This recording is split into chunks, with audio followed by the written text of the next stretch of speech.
E aí pessoal, beleza? Então hoje a gente vai falar um pouco sobre como os filmes eles foram usados como propaganda ideológica no contexto da Guerra Fria.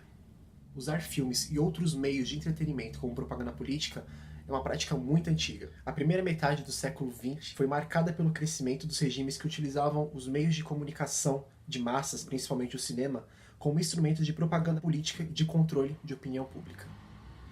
Segundo Mark Ferro, os primeiros a se apossarem do cinema e os primeiros que começaram a utilizar ele como propaganda política foram os nazistas, os soviéticos e os fascistas. Até mesmo Trotsky percebeu muito bem o papel que o cinema podia desempenhar. Segundo ele mesmo, precisamos nos inteirar do cinema. Por isso, em pleno contexto de Guerra Fria, onde as duas maiores potências do mundo disputavam para provar quem era melhor, não poderiam faltar cartazes, propagandas, produtos, livros e filmes que pregassem que a sua respectiva ideia era melhor do que a outra. Porém, a propaganda ideológica do capitalismo e do socialismo ela não surgiu na Guerra Fria. Ela começou em 1920, na Segunda Guerra Mundial. A propaganda e a guerra ideológica provocaram em ambos os lados a perseguição de cidadãos que não se alinhassem com o sistema. E por isso eram acusados de subversão, traição, resultando em perda do emprego, prisão e, em alguns casos, a pena de morte. Vamos começar agora com provavelmente o filme mais escrachado dessa lista. Ele não faz questão nenhuma de esconder a sua mensagem. Os americanos são melhores e os comunistas não prestam.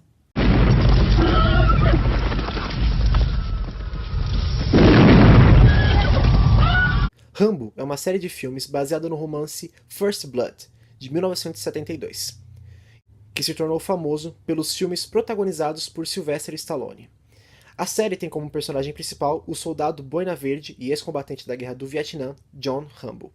Rambo é o estereótipo, não apenas o que todo homem deveria ser, mas o que um americano era capaz de fazer, porque vemos o Rambo nas mais diversas situações que seriam impossíveis de serem vencidas.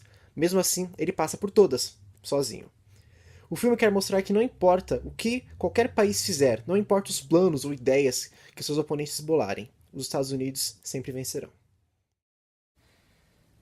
Agora, um clássico dos anos 80, Comando para Matar, estrelado por Arnold Schwarzenegger, que mostra a tentativa de um pai para salvar a sua filha, porém com muita propaganda política no meio.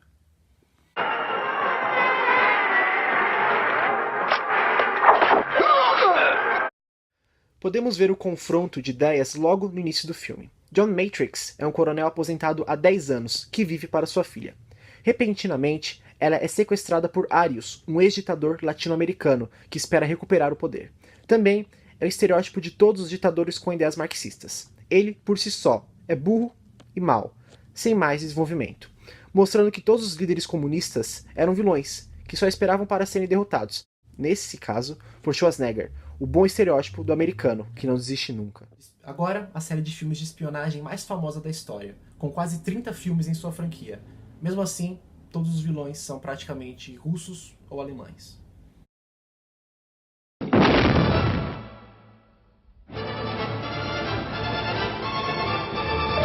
James Bond, o agente britânico, carismático, sedutor e invencível, também lutou contra os russos no cinema. Vemos isso mais fortemente no filme Moscou contra 007, de 1967. O agente tem a missão de desmantelar uma organização russa que quer assassiná-lo para poder implantar um reino de terror global. A mensagem do filme fala o suficiente por si mesma. A origem desse tipo de filme se dá com a implantação de organizações secretas, como a CIA dos Estados Unidos e a KGB da União Soviética. Casos e mais casos de espiões eram comentados nos países, o que subiu no imaginário das pessoas. Outra franquia de filmes de ação e aventura muito querida pelos fãs é Indiana Jones, que no meio de suas buscas por artefatos misteriosos, acaba esbarrando com alguns nazistas e soviéticos. Legend says... Nos primeiros filmes do Indiana Jones, todos os vilões eram nazistas. Porém, nos mais recentes, mesmo não estando no contexto de Guerra Fria, como por exemplo o Reino da Caveira de Cristal, conta com outro estereótipo, os soviéticos. Capturam o herói e o obrigam a achar um tesouro escondido. Como sempre, os soviéticos são burros. Indiana Jones, o grande representante dos Estados Unidos, com sua coragem e carisma, consegue vencer todos. Outra franquia de filmes também muito adorada pelos fãs é Rocky, estrelada por Sylvester Stallone, que mostra a história de superação de Rocky Balboa, que gosta de bater em alguns soviéticos também de vez em quando.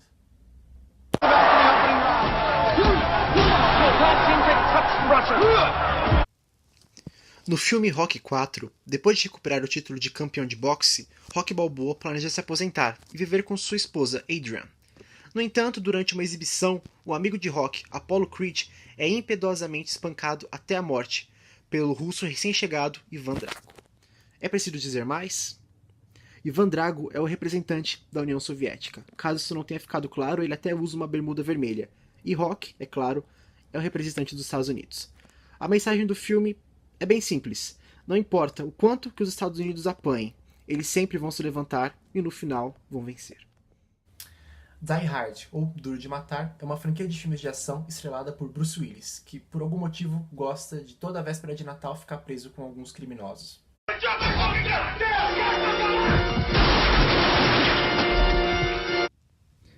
Die Hard, ou Duro de Matar, é uma franquia de filmes que teve início em 1988 e é estrelada pelo ator e produtor Bruce Willis. Nos 5 filmes da franquia, Bruce Willis luta com os vilões mais originais que você possa imaginar. Nazistas, terroristas e, claro, russos. E em todos os filmes, mesmo passando por muitas dificuldades, Bruce Willis sempre consegue vencer no final. Mostrando, de novo, mais uma vez, que os Estados Unidos, no final das contas, sempre vencem.